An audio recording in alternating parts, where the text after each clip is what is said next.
नमस्कार, हिमाचल बुलेटिन में आपका स्वागत है। पेश है आज के समाचार।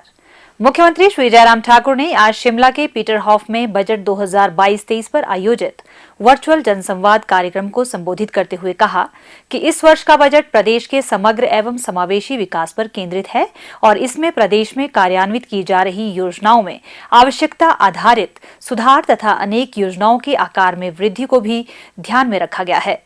मुख्यमंत्री ने कहा कि वर्तमान प्रदेश सरकार का सबसे पहला निर्णय वृद्धजनों के कल्याण तथा अन्य निर्णय निराश्रित पशुओं को उचित आश्रय सुनिश्चित करवाने पर लक्षित था।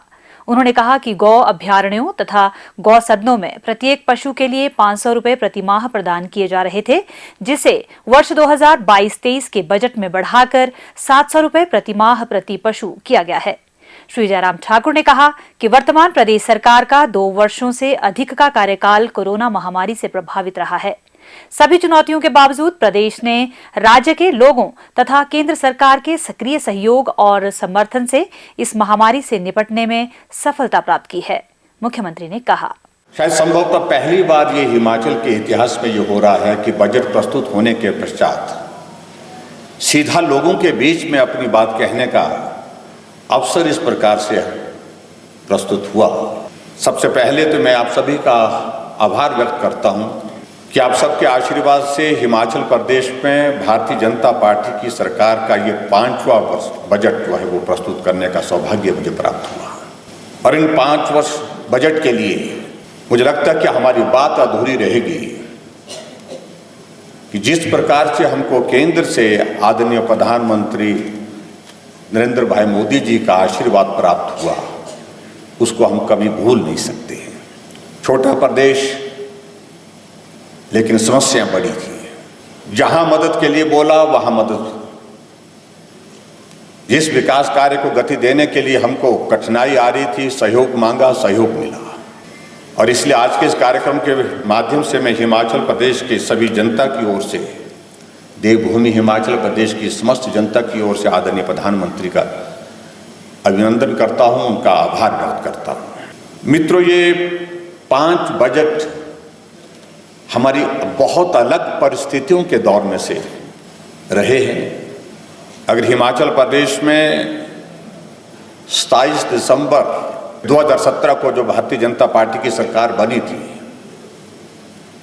हमने कभी कल्पना नहीं की थी इस प्रकार के ऐसी कठिनाई का दौर भी हमारे सामने इस दौर में आएगा। शुरू का वक्त अच्छा गुजरा। हमने हिमाचल प्रदेश के सभी विधानसभा में जाकर के लोगों के साथ संवाद स्थापित करने की कोशिश की। हमने लोगों के बीच में जाकर के उनकी समस्याओं को जानने की कोशिश की। लोगों के बीच में उन समस्याओं के समाधान क्या हो सकते हैं उसको समझने की कोशिश की, क्योंकि मैं पहली बार इस दायित्व पर हिमाचल प्रदेश में काम कर रहा हूँ।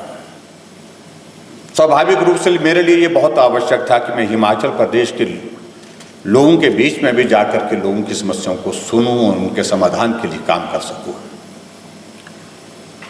और इसलिए इस बात को आप लोगों ने देखा भी होगा, 1 साल के कार्यकाल में लगभग हिमाचल प्रदेश के 68 के 88 विधानसभा क्षेत्र का हमने दौरा किया।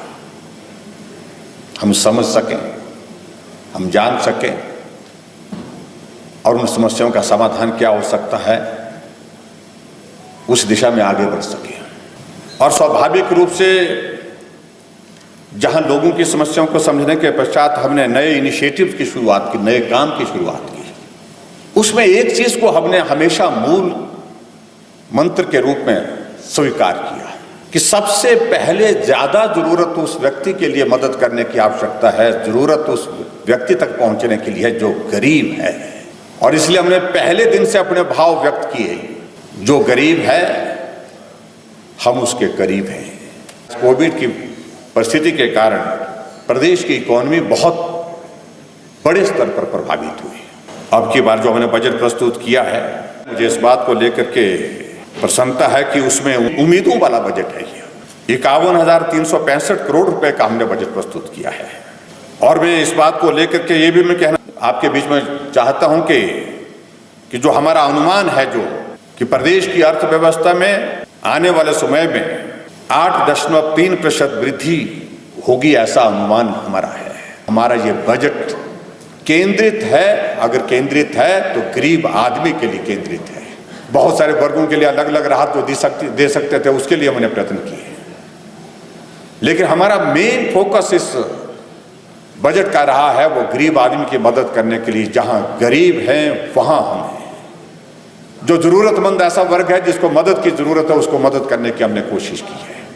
और मुझे पूरा भरोसा है, पूरा विश्वास है, इस बजट के माध्यम से जो भी नए इनिशिएटिव्स हमने शुरू किए हैं, जो नए बजट में जो प्रावधान किए हैं, उसका लाभ हिमाचल प्रदेश की जनता तक पहुंचाने में आप सबका एक बहुत महत्वपूर्ण योगदान रहेगा।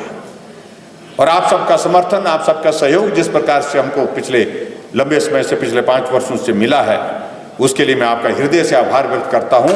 और इस क्रम को हम आगे भी आने वाले समय में भी हमको बनाए रखेंगे। गरीब आदमी के लिए मदद का रास्ता हमेशा के लिए बना रहे, उसके लिए आवश्यकता है हम आप सबका सहयोग लेकर के, आप सबका आशीर्वाद लेकर के, आप सबका समर्थन और सहयोग लेकर के इस काम को और तेजी के साथ आगे बढ़ाते रहें, ऐसा मुझे पूरा विश्वास है। आज के इस कार्यक्रम में आप सब बड़ी संख्या में जुड़े, आप सबका आभार व्यक्त करता हूं। और मैं आप सबसे यही निवेदन करना चाहता हूं, जो बजट की जो हमारी हाईलाइट्स हैं, जो मेन जो बिंदु हैं, प्रमुख बिंदु हैं, उनको आम जन तक पहुंचाने के लिए आप सब भी बहुत महत्वपूर्ण भूमिका निभा सकते हैं। आप सब के लिए ये बजट समर्पित है और भी बेहतर चीजें जो करने की आने वाले समय में होंगी, वो भी हम करते रहेंगे। मुख्यमंत्री ने कहा कि पिछली प्रदेश सरकार के कार्यकाल के दौरान 28,000 करोड़ रुपए से अधिक का ऋण लिया गया। महामारी के बावजूद वर्तमान प्रदेश सरकार द्वारा लिया गया ऋण पिछली सरकार की तुलना में काफी कम है। श्री जयराम ठाकुर ने कहा कि इस बार के बजट में वृद्धावस्था पेंशन की आयु सीमा को कम करते हुए सभी के लिए बिना किसी आय सीमा के 60 वर्ष करने की घोषणा की है। उन्होंने कहा कि सामाजिक सुरक्षा पेंशन के जो लाभार्थी वर्तमान में 850 रुपए प्रतिमाह की पेंशन प्राप्त कर रहे थे, उन्हें अब 1,000 रुपए प्रतिमाह की पेंशन प्राप्त करने वाले लाभार्थियों को 1,500 रुपए प्रतिमाह तथा 1,500 रुपए प्रतिमाह प्राप्त कर रहे पेंशनरों को 1,700 रुपए प्रतिमाह प्रदान किए जाएंगे। उन्होंने कहा कि 60 से 65 वर्ष आयु वर्ग की महिलाएं भी बिना किसी आय सीमा के वृद्धावस्था पेंशन के लिए पात्र होंगी। उन्होंने कहा कि अब 7,50,000 लाभार्थियों को वृद्धावस्था पेंशन योजना का लाभ मिलेगा तथा इस पर कुल 1,300 करोड़ रुपए व्यय किए जाएंगे। उन्होंने कहा कि यह प्रथम अवसर है जब अन्य बजट दस्तावेजों के साथ जेंडर बजट स्टेटमेंट भी प्रस्तुत की गई। मुख्यमंत्री ने कहा कि आंगनबाड़ी कार्यकर्ताओं, आंगनबाड़ी सहायिकाओं और आशा कार्यकर्ताओं के मासिक मानदेय में भारी बढ़ोतरी की गई है। सिलाई अध्यापिकाओं, मिड डे मील कार्यकर्ताओं, जलवाहक शिक्षा विभाग, जलरक्षक, बहुउद्देश्य कार्यकर्ताओं, पैराफिटर तथा पंप ऑपरेटरों के मानदेय में भी बढ़ोतरी की है। उन्होंने कहा कि आंगनवाड़ी कार्यकर्ताओं को प्रतिमाह 9,000 रुपए, मिनी आंगनवाड़ी कार्यकर्ताओं को 6,000 रुपए, आंगनवाड़ी सहायिकाओं को 4,600 रुपए, आशा कार्यकर्ताओं को 4,700 रुपए, सिलाई अध्यापिकाओं को 7,850 रुपए, मिड डे मील कार्यकर्ताओं को 3,400 रुपए, शिक्षा विभाग के जलवाहक को 3,800 रुपए, जल रक्षक को 4,400 रुपए, जल शक्ति विभाग के बहुउद्देश्य कार्यकर्ताओं को 3,800 रुपए तथा पैराफिटर व पंप ऑपरेटरों को 5,400 रुपए मानदेय प्रदान किया जाएगा।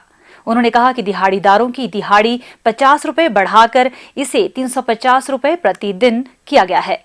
प्रत्येक आउटसोर्स कर्मचारी को भी न्यूनतम 10,500 रुपए प्रतिमाह प्रदान किए जाएंगे। इसके अतिरिक्त शहरी स्थानीय निकायों तथा पंचायती राज संस्थाओं के प्रतिनिधियों के मानदेय में भी बढ़ोतरी की गई है। श्री जयराम ठाकुर ने कहा कि मुख्यमंत्री गृहिणी सुविधा योजना तथा प्रधानमंत्री उज्ज्वला योजना के तहत एक अतिरिक्त निःशुल्क सिलेंडर प्रदान किया जाएगा, जिस पर 50 करोड़ रुपए की राशि व्यय की जाएगी। उन्होंने कहा कि मुख्यमंत्री हिमकेयर योजना के तहत अब पंजीकरण वर्ष भर किया जाएगा तथा इसका नवीनीकरण 3 वर्ष की अवधि के उपरांत होगा। उन्होंने कहा कि प्रदेश में पहले केवल 2 ऑक्सीजन संयंत्र थे, जबकि आज राज्य में 48 पीएसए ऑक्सीजन संयंत्र है। मुख्यमंत्री ने कहा कि प्रदेश सरकार ने 60 यूनिट तक बिजली की खपत पर जीरो बिलिंग करने का निर्णय लिया है, जिससे लगभग 4,50,000 उपभोक्ता लाभान्वित होंगे।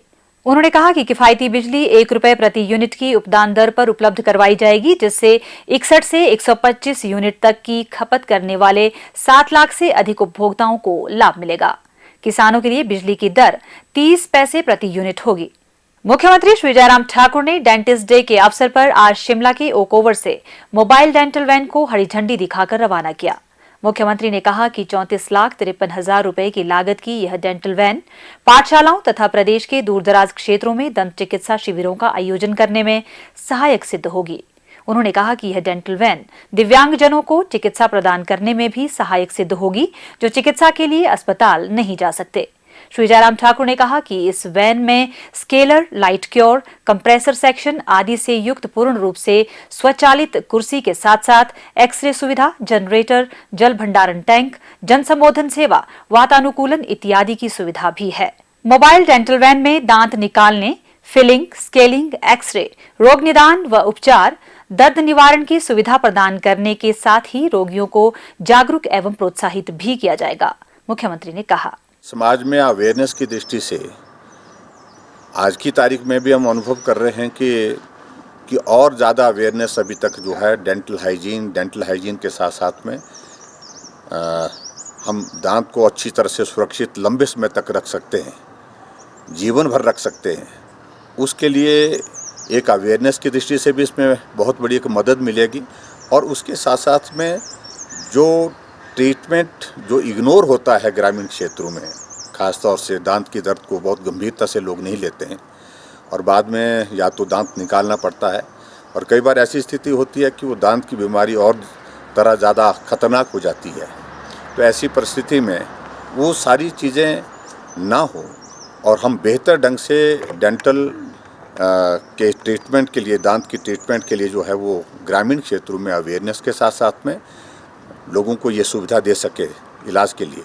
ये सुविधा आज की तारीख में जो शुरू की जा रही है इसके लिए मैं बहुत बहुत बधाई देता हूँ और मैं समझता हूँ कि आज पहली बार ही शुरुआत हुई है हिमाचल प्रदेश में एक जगह से और आने वाले समय में हम कोशिश करेंगे कम से कम 10 जिलों में इस प्रकार की ये सुविधा हम उपलब्ध करा सकें। इस प्रकार की डेंटल क्लिनिक जो है, जो मोबाइल होगी, जो ग्रामीण क्षेत्रों में जाकर के लोगों को बहुत बड़ी सुविधा देगी। मुख्यमंत्री श्री जयराम ठाकुर ने आज जिला चंबा के दिव्यांग श्री सुनील पथिक द्वारा लिखित पुस्तक आशाओं भरा सफर का विमोचन किया। मुख्यमंत्री ने श्री सुनील पथिक के प्रयासों की सराहना करते हुए कहा कि विभिन्न चुनौतियों के बावजूद लेखक ने यह पुस्तक लिखी है जो दिव्यांगजनों के लिए प्रेरणा का स्रोत सिद्ध होगी। उन्होंने कहा कि श्री सुनील पथिक ने यह साबित किया है कि व्यक्ति समर्पण तथा प्रतिबद्धता के साथ सभी चुनौतियों पर विजय पा सकता है। हिमाचल बुलेटिन देखने के लिए सब्सक्राइब करें YouTube channel IPR Himachal, follow करें ट्विटर @DPRHP, लाइक करें Facebook page information and public relations department Himachal Pradesh, visit करें वेबसाइट www.himalpr.gov.in। इस अंक में इतना ही, कल फिर होगी मुलाकात। दीजिए इजाजत, नमस्कार।